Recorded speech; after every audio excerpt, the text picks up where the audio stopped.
Hello there and welcome to World News Program streaming to you live on all 24 News. I'm your host, Griffith Zachary, and up next are the top stories.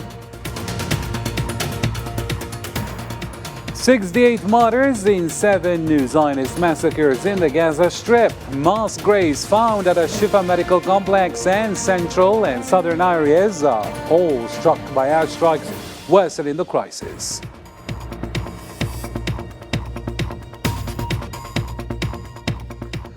Occupation attacks Palestinians traveling north and destroys Al Maghazi camp. That's also next.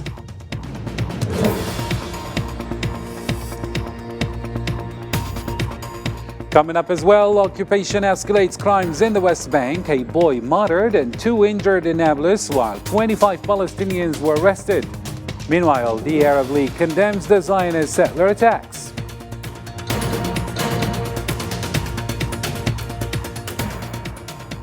And Iran denies the agreement with any other country before responding to the Zionist entity's attack. Biden vows to prevent Middle East conflict expansion, and Algeria warns of escalation repercussions.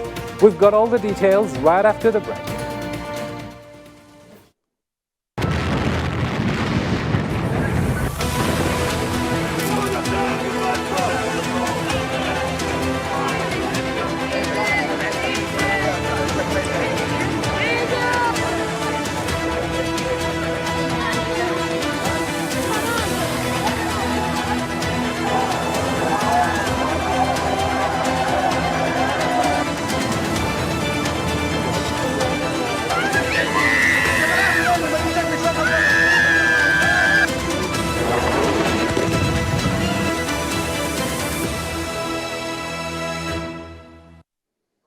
Hello again and welcome to the program. First off in our news, in the last 24 hours, 78 Palestinians were killed and 94 others were injured in 7 separate attacks by the Zionist forces in Gaza.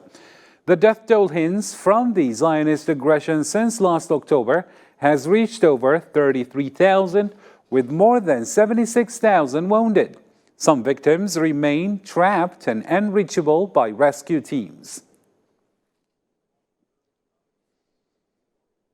On Monday in the central Gaza Strip, 2 Palestinians were killed and several others were injured due to a drone strike by the occupation forces. Reports from local sources indicate that the attack occurred near Hassan al-Banna Mosque in the Ard al-Mufti area north of Nusayrat camp, where a group of Palestinians was targeted.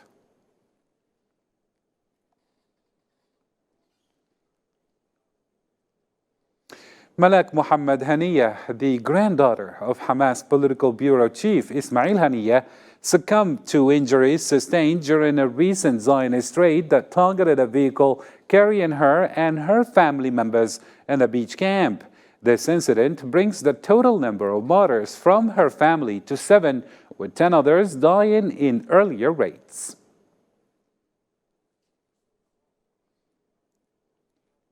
A disturbing discovery was made at a Shifa medical complex in Gaza as civil defense and ambulance crews have uncovered a mass grave of Palestinians buried by the occupation forces within the complex's courtyard.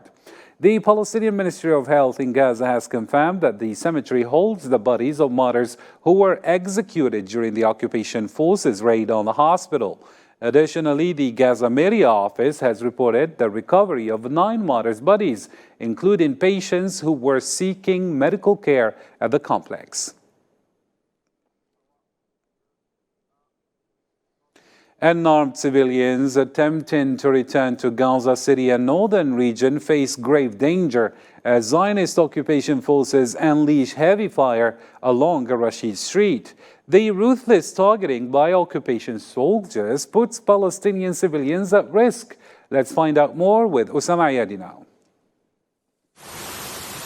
Facing direct shelling from the Zionist forces, Palestinians in the Gaza Strip are desperately flocking back to their homes in the northern regions. Hundreds of Palestinians walked along the seacoast of Wadi Gaza in the Nusayrat camp area, which divides the north from the south, in the hope of being allowed to cross back and an attempt to rebuild the neighborhoods they left behind because of the war. We can live in tents. We just want to return to our homes. Be it on the rubble of our homes. We just want to live. We're not crying over bricks or mortar, or money or trees or anything. What's important? That they let us return to our homes. Despite the dangers involved in attempting a return to the north of Gaza, for many of the displaced, it's a risk they're willing to face just to be able to return home. Thank God, until now our apartment block is standing. Thank God. All the ones around us were shelled and are gone. I hope from God that it remains standing. Where else can we go? That's our apartment. Where can we go? Some people walked on foot, while others used bikes, wheelbarrows, and donkey carts to transport their belongings and make their journeys. There continues to be no clear directive from the Zionist occupation forces about the possibility of displaced families returning to their homes. Thank God. Until now, our apartment block is standing. Thank God. All the ones around us were shelled and are gone. I hope from God that it remains standing. Palestinians had been forced to leave their houses after a large-scale military attack was launched by the Zionist forces, pushing more than 2.3 million people to head southwards seeking safe shelters. However, the humanitarian conditions did not exclude any of the densely populated Gaza Strip areas. Thus, Palestinians are willing to face the killing, hunger, absence of all means of a decent life, but at least they are trying to see their homes once again. Early on Monday, several Palestinians were injured as occupation warplanes targeted the vicinity of the European hospital south of Khan Yunis. Medical sources reported 5 Palestinians sustaining varying injuries due to Zionist bombings near the hospital. Meanwhile, the Al Amal Medical Hospital in Khan Yunis partially resumed operations after being completely out of service. The Palestinian Red Crescent stated that only the reception and emergency departments are operational, as other departments suffered severe damage. The Palestinian Ministry of Health revealed that only 12 hospitals, 6 in the north and 6 others in the south, are partially operating in Gaza since February 22nd.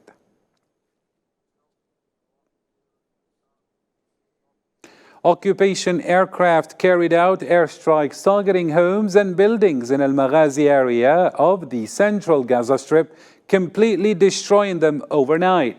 Residents of the Al Maghazi camp, around 50 people from 8 or 9 families, were forcibly evacuated from their homes within half an hour before the airstrikes. At night, the Israelis called a neighbor and told him to leave the house. There were about 50 people, 8 or 9 families in our house. Suddenly, their neighbor came and asked us to leave the house within half an hour. Everyone in the neighborhood woke up. As you can see, they destroyed the house. We are not associated with anyone. And in Nablus, the West Bank, a Palestinian boy was killed and 2 others injured on Monday as Zionist forces raided the city.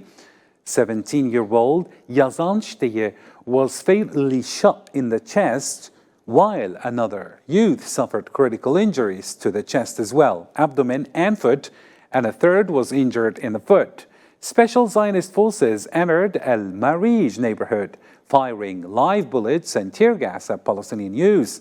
This brings the West Bank's death toll since last October to 465 martyrs, with around 4,800 injured.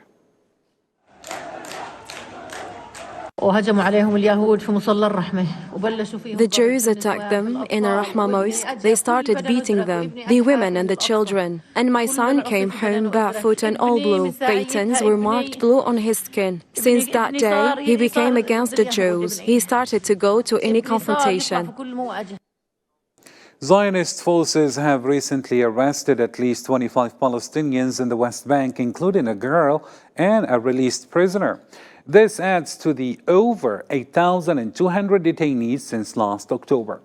Despite international condemnation, Gaza detainees, including martyrs' bodies, remain forcibly hidden. Meanwhile, the League of Arab States has denounced escalating attacks by armed settlers on Palestinians in the West Bank, urging the Security Council to end impunity and hold perpetrators accountable.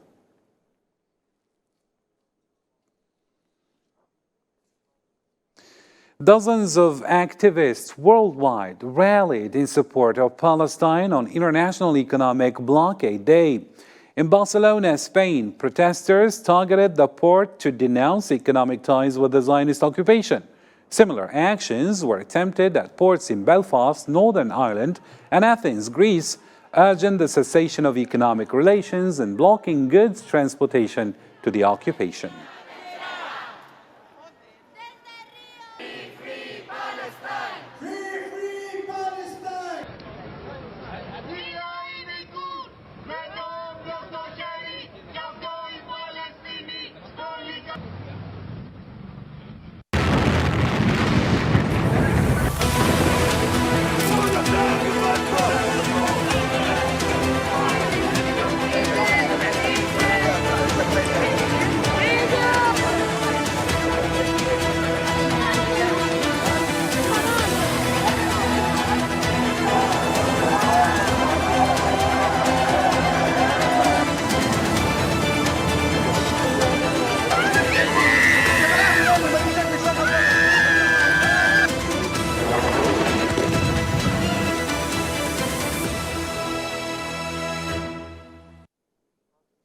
To other world news now, the Iranian Ministry of Foreign Affairs clarified that no prior agreements had been made with any country before responding to the Zionist entity's attack. Iranian Foreign Ministry spokesman Nasser Kanani cautioned supporters of the Zionist regime about the consequences of its backing its action. Here's Islam Said with more details. A volley of explosive drones and missiles lit up the night sky over the Zionist entity as Iran launched its first direct attack on Saturday. This retaliation follows a deadly strike by the Zionists on Iran's Damascus consulate. Escalating tensions have gripped the region since, with the United States reaffirming ironclad support for the entity. Promising retaliation, Zionist military officials stand ready, while Iranian President Ibrahim Raisi vows to respond to further provocations. Tehran, through its foreign ministry, describes its actions as proportionate and legal, aimed at preventing escalation. Spokesperson Nasser Kanani also cautioned that no prearranged deal was made with any country regarding Tehran's military response to the Zionist entity. Iran has no intention of exacerbating regional tensions. I stress that Iran abides by the Charter of the United Nations and principles of international law. There was no pre-arranged deal between us and any other side regarding the act of Islamic Republic of Iran. Meanwhile, accusations fly as Tehran scrutinizes the U.S. for approving Zionist attacks on Iranian diplomatic missions in Syria. The Islamic Republic of Iran at every stage will act more strongly to create deterrence and punish aggressors or any illegal or illogical action. Since last October, tensions have flared throughout Lebanon, Syria, Iraq, and Yemen. These developments stem from the ongoing Zionist genocidal war against Palestinians in Gaza and represent a critical juncture as more clashes between Iran and the entity, along with its allies, loom ahead, despite international calls to avoid dragging the region into an all-out war. In a related context, Kanani held the UN Security Council accountable for maintaining international peace and the escalation in the Middle East region. He addressed the intention of Western countries to impose sanctions on Iran, emphasizing the Security Council's role in these matters. The Security Council bears the primary and essential responsibility for maintaining international peace. Unfortunately, this council has acted negatively toward requests from Iran and other independent countries in the past 7 months due to unconditional support from the United States and other allies, as well as the use of U.S. veto right. If the international community and Security Council had responded to Israel's aggressive actions in recent years, we could not have seen such a bold behavior from this regime now. Meanwhile, U.S. President Joe Biden emphasized the importance of preventing further escalation of the conflict in the Middle East. During his meeting with Iraqi Prime Minister Mohammad Shia Soudani at the White House, Biden expressed his commitment to avoiding an expansion of the conflict. We're committed to a ceasefire that will bring the hostages home and preventing conflict from spreading beyond what it already has. We're also committed to the security of our personnel and partners in the region, including Iraq. Similarly, many other global leaders are urging de-escalation in the Middle East following the attack on the Iranian consulate in Damascus and its repercussions. Here's Salman Asib now. On Saturday night and early on Sunday, Iran unleashed a barrage of missiles and drones, targeting the entity in retaliation for April's first Zionist strike on its consulate in Syria. Therefore, many countries called on parties to exercise restraints, such as the UK. Our aim is to support stability and security, because it is right for the region, and because, although the Middle East is thousands of miles away, it has a direct effect on our security and prosperity at home. I think they're perfectly justified to think they should respond because they have been attacked. But we are urging them as friends to think with head as well as heart, to be smart as well as tough, and to recognize Iran suffered this defeat because the attack was a failure. The world can see what a malign influence they are. And I think that the right thing to do is not to escalate. In France, President Emmanuel Macron said his country will do all it can to avoid further escalation. We condemned, we intervened, and today we will do all we can to avoid things flaring up, escalating, and therefore try to convince Israel that we must not respond by escalating, but rather isolate Iran, succeed in convincing the countries of the region that Iran is danger, increase sanctions, increase pressure on nuclear activities, and then find a path to peace in the region. In China, the country's Foreign Minister Lin Jian also called on relevant parties to remain calm and exercise restraint. China calls on relevant parties to remain calm and exercise restraint and avoid further escalation of tensions. Meanwhile, on Monday, many Iranians gathered in Tehran Palestine Square near the former Zionist embassy, which now belongs to Palestine, to show their support for their country. Israel cannot do anything. It is us and the IRGC who talk and then act on it. But they only talk. If they are honest, they should act and do something. And then they will see that we will respond stronger. Tensions have soured across the Middle East since the start of the Zionist entity's genocidal war in Gaza, with the occupation or its ally, the United States, clashing repeatedly with Iranian-aligned groups in Lebanon, Syria, Iraq, and Yemen.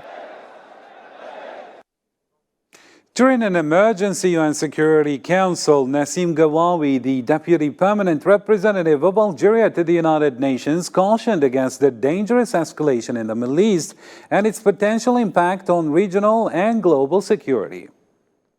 President, the Security Council meets today in the wake of the developments in the Middle East yesterday that actually create a threat for a very dangerous escalation that could bring the region and the world to an even more dangerous stage where things get out of control and whose results cannot be predicted.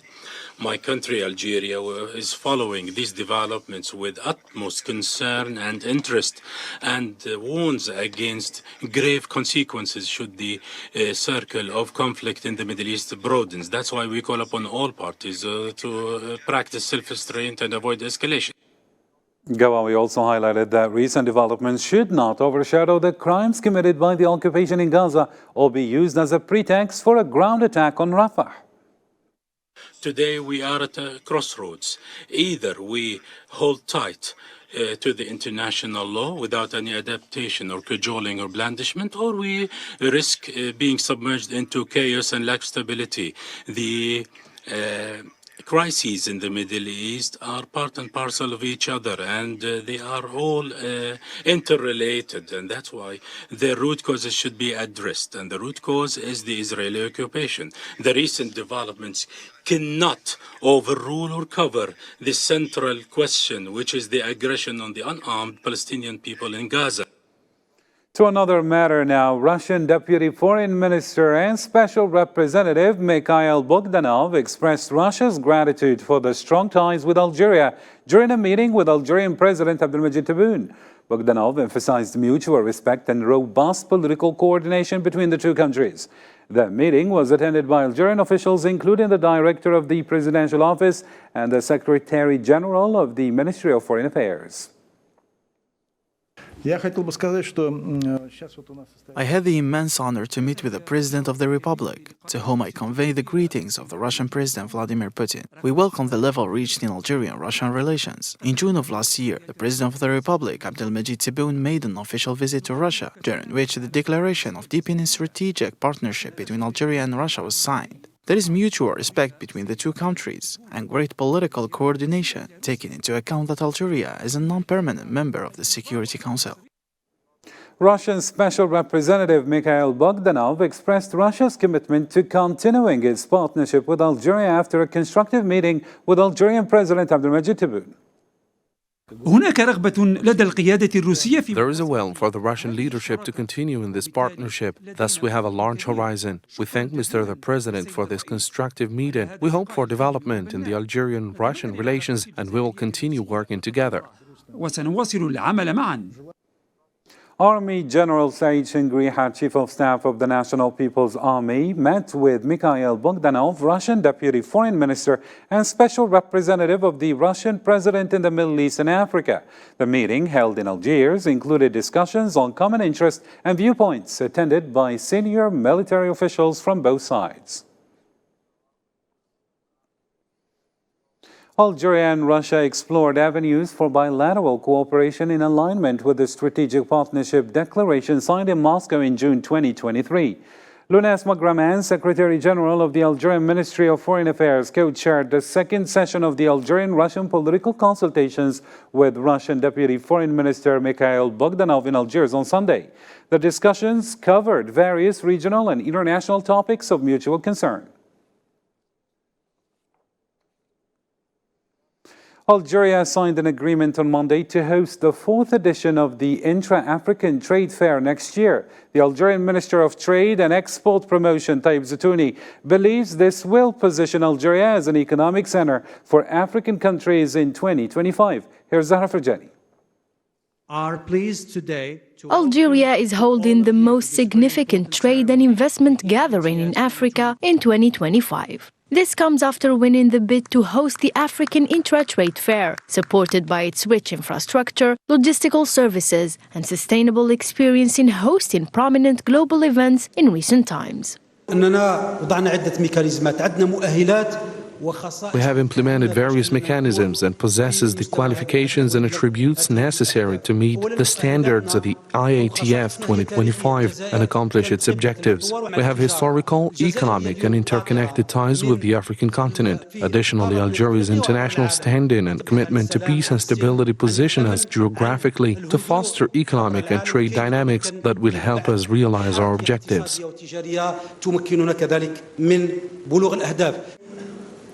In line with its commitment to achieving economic integration and enhancing sustainable development in the African continent, the IATF will serve as an opportunity to strengthen trade ties among African countries and increase the volume of investment inflows, aiming to reach a threshold of $50 billion. The IATF and the Africa Free Trade Agreement come together to really move us to Africa that we want. In terms of collaboration, in terms of sharing information, in terms of knowledge about ourselves. The businesses have a huge opportunity to engage with the rest of Africa, as it is in line with the ambitions of the government of Algeria to support trade and facilitate and finance trade between Africa and the rest of the world. It's a unique opportunity for us to introduce a program. For instance, an Algeria-Africa Trade and Investment Promotion Program, something we've introduced with the rest of Africa. Algeria will be the prime economic destination for Africans next year, providing fertile ground for partnership, cooperation, and exchange of expertise. It will meet the aspirations of Africans to make the fourth edition of the Intra-African Trade Fair the best in terms of presence, performance, and investment dynamics. And finally in our news, Sudan faces a year of conflict with military clashes expanding to over 70% of the country. Efforts are underway for a political solution, but they have failed, leaving 17,000 dead and triggering a massive displacement crisis and famine for half the population. More with Sofian Kenturi. A year into the conflict in Sudan, the echoes of violence continue to reverberate, with no sign of it. Since April 15, 2023, the nation has been engulfed in violent confrontations, leaving a devastating toll in its wake. For his part, UN Secretary General Antonio Guterres issued a stark warning, condemning the indiscriminate attacks on civilians as potential war crimes and crimes against humanity. Indiscriminate attacks that are killing, injuring, and terrorizing civilians could amount to war crimes and crimes against humanity. Aid convoys have been targeted, humanitarian personnel and warehouses have been attacked, women and girls are subject to rampant sexual violence. Despite the turmoil and an effort to help millions of people driven to the verge of famine by the war, the international community has stepped up efforts to aid war-torn Sudan. In addition, French President Emmanuel Macron said during Paris conference that donors have pledged more than 2 billion euros.